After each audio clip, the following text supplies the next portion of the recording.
namin. Higit sa lahat, hapusin naman ninyo ang puso ng aking kapatid, ang Pangulo ng Pilipinas. Buksan po ninyo ang kanyang mga mata at bigyan din siya ng kaliwanagan at pag-iisip. Gisingin niyo po siya at ilayo sa mga tinutong nakapaligid sa palasyo. Ito ang Wow Trending. Senador Amy Marcos sumabog sa galit dahil meron daw demonyo sa palasyo.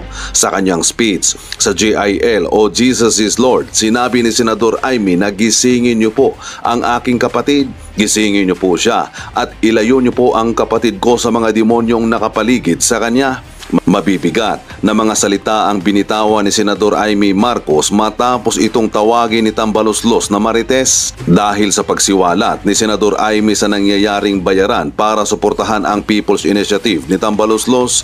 Napurnada ang plano ni House Speaker Martin Tambaloslos Romualdez kaya agad itong naghugas kamay at sinabi na Marites lang daw ang nagpakalat ng chismis sa sinasabing bayaran para ipromote ang People's Initiative. At kanina umuusok sa galit si Senador Amy at hindi na nagpapigil pa. Ito na kaya ang umpisa ng matinding bardagulan nila ni House Speaker Martin Tambaloslos Romualdez? Saan kaya sasama sa rally si Senador Amy bukas, sa kapatid kaya niya na si Presidente Bongbong Marcos o sa mga Duterte? Pero duda pa rin ang mga netizen kay Senador Amy Marcos kung totoo ba ang ipinapakita niya o ginagamit lang niya ang mga Duterte para sa pansarili niyang interes. Nabudol na tayo kay PBBM, magpabudol pa ba tayo ulit? At ang komento ng mga netizens sa mensahe ni Senador Amy, grabe, naiyak ako sa mensahe ni Senador Amy. Ito ang totoong Marcos, may malasakit sa taong bayan at Pilipinas. Habang pinapakinggan ko ang prayers ni Senador Amy, nanindig ang balahibo ko dahil ramdam ko yung sincerity ng prayers niya. Nakaka-touch at nakakaiyak. God bless. Kakaiyak naman po, Senador Amy Marcos, I'm sorry for your brother. Nadala sa kasakiman ng mga gahaman sa temporary earthly power. Sayang, but hopefully for mercy that President will stand for himself, for the Filipino people and your family name. Napakaganda ng mensahe ni Senadora Amy Marcos. Sana magising si Presidente Bongbong Marcos at wag nang padala sa demonyo at demonyo na nasa palasyo. Nakakakilabot ang prayers ni Senador Amy Marcos. Lord, please protect our country and Philippines in Jesus' name. Speech si Senator Amy Marcos sa GIL, Jesus is Lord Fellowship. So hindi sa mga magtatanong sa akin, actually naka-attend ako dyan dati, may kapitbahay kami, na-invite ako dyan dati, ilang beses ako umattend dyan sa GIL nung ako ay high school. So ngayon, nagsalita si Senator Amy doon, mga palangga. Okay? So, sa GIL, very powerful. At ito nga ang isa sa mga vom-vom-vom, va-va-va. Okay? Vom-vom-vom, va-va-va. So kung gusto niyo mapanood yung kanyang speech, nasa TikTok ko siya at nasa Maharlika Network at nasa Boljakan sa ating Facebook. Doon natin siya in-upload, mga palangga. Ito yon. Okay? Ito yung ating, ito, dali lang. Ito yung speech ni Senator Amy.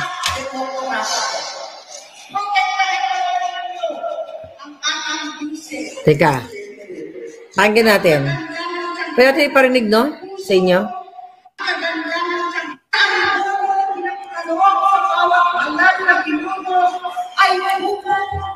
Okay. Yan, ganyan. Yan yung speech niya.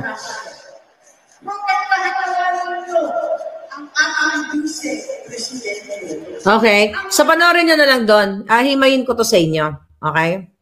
Himayin ko ng bongga-bongga na itinanscribe natin. And for sure, mga palangga, ikaw, Marcos Jr., Kuting, Sandro, Lisa, Tambaloslos, alam kong pinanood nyo napanood nyo na yung revelation o yung vom-vom-vom bababa ni Senator Amy. Kung nakaka-follow kayo sa akin, sinabi ko sa inyo, may mangyayari ngayong January. Okay? Alam ko na itong speech ni Senator Amy, pero hindi pa talaga ito yung, kumbaga nag-uumpisa pa lang siya.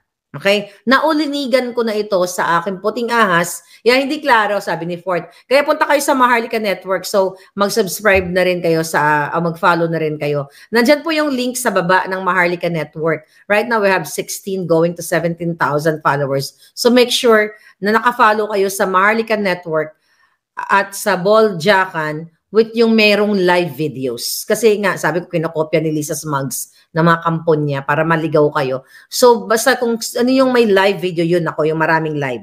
Akin yun. So, ngayon, mga kababayan,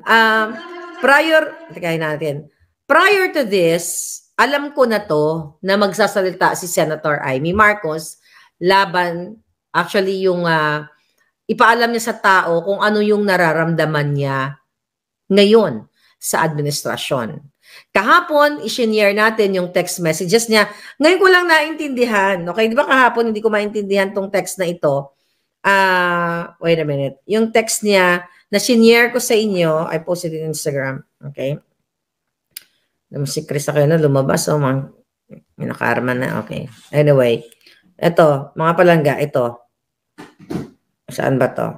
Okay. So, di ba yung text, sabi niya, yung sa una, sabi niya, anong sasabihin sa Saturday sa prayer rally? So, ayun, di ba? Ang prayer rally, ito yung speech siya ngayon. Ayan, no? Anong sasabihin sa Saturday sa prayer rally? See that? So, anyway, mga palangga, di ba nag-leak, nileak ko sa inyo, pinakita ko sa inyo yung message ni Senator Amy Marcos. So, I think that was December, alam ko na magsasalta siya, pero syempre, hindi pa rin ako naniniwala, katulad ninyo na mayroong agam-agam kasi nga blood is thicker than water, na sinasabi ninyo, huwag tayo magpaniwala kay Amy kasi budulin tayo, ganito, ganyan, tama nang nabudol tayo. And I totally understand that feeling. We have the same feeling, mga palangga. So, ang sa akin lang, hi Garen Mijares, nakita ko si Pebbles kanina, palangging, okay? You're there, mother? Okay. So ngayon, ganito. Alam ko na magsasalita si Senator Amy patungkol sa kanyang kapatid. Okay? Ahead of time. I know that. Ayoko lang pangunahan, di ba? Sabi ko, ako nakafollow kayo sa akin, sinabi ko to. Pero sabi ko, tignan natin, may mga mangyayari ngayong January. Actually, ang alam ko, January 22 siya magsasalita. Pero now, medyo late, pero carry na rin. And I think, simula pa lang ito. Okay? Simula na ito. Maybe sa Davao, tomorrow, baka nandun siya. I don't know yet. Hindi ko pa na-confirm sa Putingas, baka magsalita siya doon. Pero mayin ko yung sinabi niya na ang pinaka-highlight actually ng sinabi niya doon sa GIL, sa Jesus is Lord Fellowship, yung pinagdasal niya, okay, na nagpadasal sa Diyos. Sabi niya, Panginoon, ilayo niyo po ang kapatid ko sa mga demonyong nakapaligid. No, nakapaligod pa nga na isulat dito. Nakapaligid sa kanya. Okay? Diyan sa statement na yan muna tayo, okay? Mag-focus. Sa ilayo ang kapatid ko sa mga demonyong nakapaligid, sa mga digimonyong nakapaligid sa kanya. Ano yung niyan? Ano yung pag pinakinggan mo, this is my view, okay? Ang ibig sabihin nito, hindi pa rin kung todo na binoboljak ni Senator Amy yung kapatid niya, pero kasi nga, we have to admit it, mahirap talagang magsalita against sa ating mga mahal sa buhay. Diba? You have to understand that. But, okay, yung sinabi niya na ilayo sa mga kapatid, ay ilayo ang kapatid ko sa mga demonyo na nakapaligid sa kanya, words ko to eh. Ito yung sinabi ko dati kay Kuting, kay Bongbong Kuting, na napapaligiran siya ng mga ahas at mga demonyo. Every single day, lagi ko itong sinasabi. So, ibig sabihin nito palangga, isang malinaw na crystal clear na si Marcos Jr., si Kuting, ay isang underdesaya at wala sa kanyang ulirat. Kasi kung matino siyang tao, si Kuting, ay hindi siya sasabihan ng ate niya. Kung matino siyang pinuno ng bayan, ay hindi siya sasabihan ni Amy na napapaligiran siya ng mga demonyo. Kasi if you are in your right mind, di ba? Alam mo kung ano ang nangyayari sa'yo. Di ba? Remember, if you're really watching my videos, lagi ko sinasabi na as a leader, you have to be aware of what's going on. Kung meron kang leadership skills, okay? Mga palangga, ito. Mga palangga, ito na, gusto nyo marinig ito.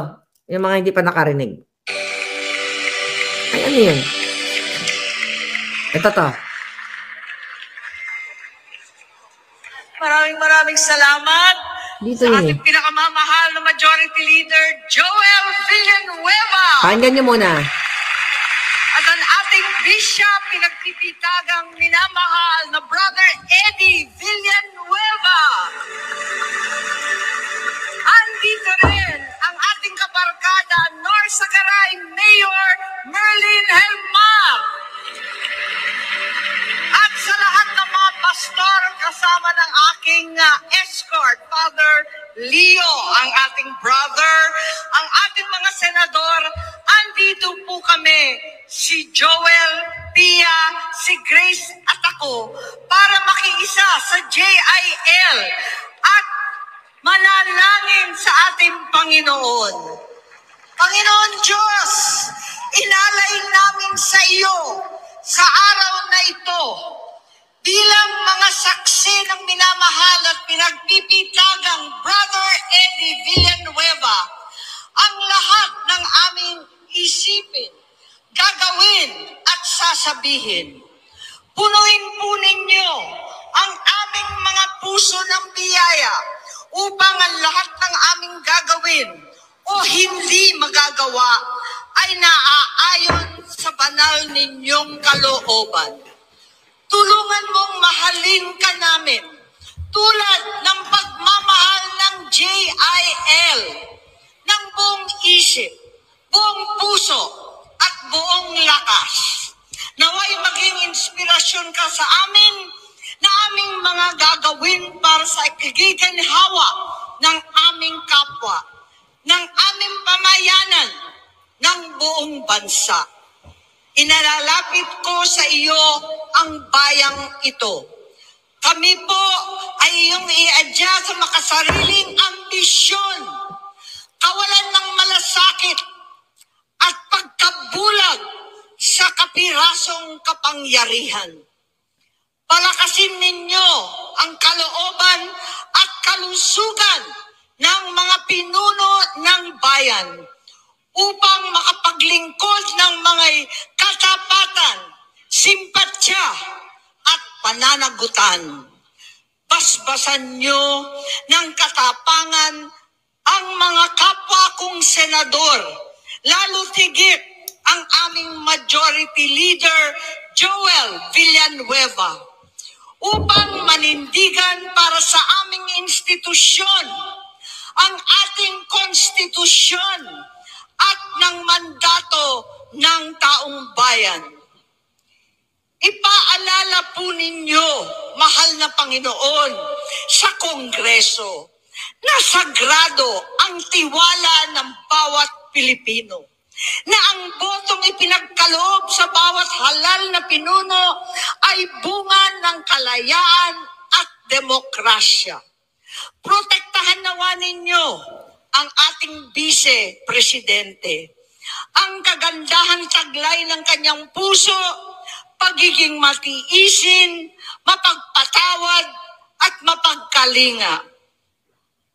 Higit sa lahat, haplusin nawa ninyo ang puso ng aking kapatid, ang Pangulo ng Pilipinas. Buksan po ninyo ang kanyang mga mata at bigyan niyo siya ng kaliwanagan ng pag-iisip. Gisingin niyo po siya at ilayo sa mga demonyong nakapaligid sa palasyo. Si Lisa. Nakaiyak daw, sabi ni ano. Ipaalala ninyo sa kanya ang pangarap ng aming Ama para sa ating bayan. Maging gabay, sana ang kasaysayang humubog sa aming pamilya. Napakinggan Pakinggan niya ang sumamo ng nakararami. Huwag buyuin ang mga nagtiwala. Huwag sayangin ang pagkakataon. Tayo yun. Huwag na huwag ipaubaya ang bayan sa mga sakim at uhaw sa posisyon. At sa bawat Lisa. araw ng panunungkulan, laging ihuli ang anuman pansarili. Bigyan niyo po ng lakas ng loob ang bawat Pilipinong hinahamon ng Yun yung sinasabi ko kasalukuyan. sa inyo. Manindigan para sa tama. Labanan ang puwersa ng mga mapanlinlang na umaabuso sa kawalang malay ng pamayanan dahil sa kakatawan ng katakawan sa kapangyarihan. Kami po ay lumililong, itinataas ang aming mga dalangin para sa mas makatotohanang pagbangon at pagkakaisa. Huwag niyo pong pabayaan ang pinakamahalaga kong kapatid, ang taong bayan. Bilang kami pong lahat ay mga anak ng bayan at higit sa lahat, anak ng Diyos. Tahanan ang bansang Pilipinas. Kaisa ng buong mundo sa pangarap ng kaunlaran at biyaya ng kapayapaan. Amen. Okay, yon. Okay, so yung speech niya. What is your take? Paki-comment nyo dyan. Mga palangga, alright? Well, you know what? Sabi ko nga, maiyak-iyak siya, di ba? Okay, so tama. See? Sabi na, tama yung pinakita kong ano sa inyo, text messages. Pero syempre, andyan pa rin kayo para, you know, may mga nagko-comment pa rin na nagdududa pa rin kay si Senator Amy. Natural lang naman, okay? Kasi hanggang nandiyan pa si Kuting, talagang dapat natin bantayan ang bawat kilos nilang lahat, kahit sino sa kanila. Alright? So, ang dasal ni Senator Amy dito na haplusinawa ninyo ang puso ng aking kapatid. Nagdadasal siya sa Diyos. Okay? Buksan nyo ang kanyang mga mata at bigyan nyo siya ng kaliwanagan ng pag-iisip.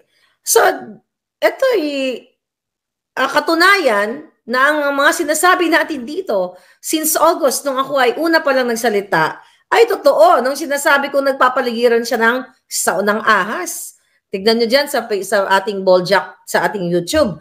Ang thumbnail natin, yung profile natin is Malacanang na napapaligiran ng ahas. So, ibig sabihin, tama lahat na si Marcos Jr., si Kuting, ay wala talagang sa tamang katinuan at wala talaga siyang leadership skills. Wala sa kanya ang kaisipan para sa isang pinuno. Dahil coming sa kanyang kapatid na nakakaalam kung anong klase niyang pagkatao, although hindi pa todo-todo, na si Kuting ay isang underdesaya. Kasi kung leader ka, kung presidente ka, bakit kahit napapaligiran ka ng demonyo, edi gurgurin mo ang demonyo, ang mga demonyo. Di ba? Sabi ni Beth Rubio, her speech came out from the heart. No one can deliver that unless it's from the heart. Exactly. You know, hindi mo yan masasabi sa isang kapatid mo sa buong mundo. Kung hindi mo nararamdaman yung pighati, yung pangpait, yung pangbubudol sa taong bayan. And I totally understand her at I admire, okay, Senator Amy for doing this, but it's not yet done. Hindi tayo nagtatapos dito. Kasi nandiyan pa sila, binubudol pa tayo. Kasi sinasabi ko sa inyo pa ulit-ulit na alam ko talagang walang power si Senator Amy Marcos. Kasi I message her August, tapos nalaman ko rin ang kwento na ipinagdadamot ni Liza Ahas Araneta Marcos yung mga government resources pag nag-a-ask siya ng request doon sa kanya mga charity back 2022 pa, di ba? So, yung mga demonyo, pero ang kulang dito, Senator Amy, na sa susunod, isama mo si Lisa dahil siya yung pinakaunang ulo ng demonyo. Okay? Pero kung kaya mong sabihan yung kapatid mo, well, wala, based dito sa kanyang dasal, okay, or speech doon sa GIL, Jesus is Lord Fellowship. mga palangga, she is still concerned sa kanyang kapatid. Okay? 'Di ba? Concerned pa rin siya na magising ang kapatid niya. And she's still hoping na mag-succeed yung kanyang kapatid. But it's not gonna happen na magkakaroon ng successful na pamunuan ni Kuting kasi nga under Disaya siya. Okay? Under Disaya siya, Senator Amy. So, ang pinaka most powerful dito talaga, yun nga lang na sinasabi mong napapaligiran siya ng demonyo, ano gagawin natin sa demonyo? Diba? Tatagpasin natin sila lahat. Kasi hanggat ang kapatid mo ay nagpapauto sa mga demonyo, nagsasakripisyo ang taong bayan. Okay? So, itodo mo na to ng tuloy-tuloy. Ayaw na, kung ikaw na rin mismo, coming from your text message, na traidor siya sa konstitusyon, traidor siya sa bayan, at traidor siya sa inyong pamilya. So, there's no point na manatili si Kuting, si Ferdinand, okay? Kuting, Bongbong Kuting, na manatili sa pwesto dahil nga coming from your statement na siya ay napapaligiran ng demonyo at gisingin nawa, buksan ang kanyang mga mata. So, ibig sabihin, tama, si Maharlika na ang mata ni Kuting ay laging pirot-pirot, laging bangag kasi hindi niya nakikita ang mga ginagawa. Well, nakikita niya pero napapabayaan niya at kasangkapan siya sa mga demonyong ito. Kasi kung matino ang kapatid mo, Senator Amy, at para sa bayan, in the first place, ang kanyang intention, which is yung pangako niyang sama-sama tayong babangon, di ba?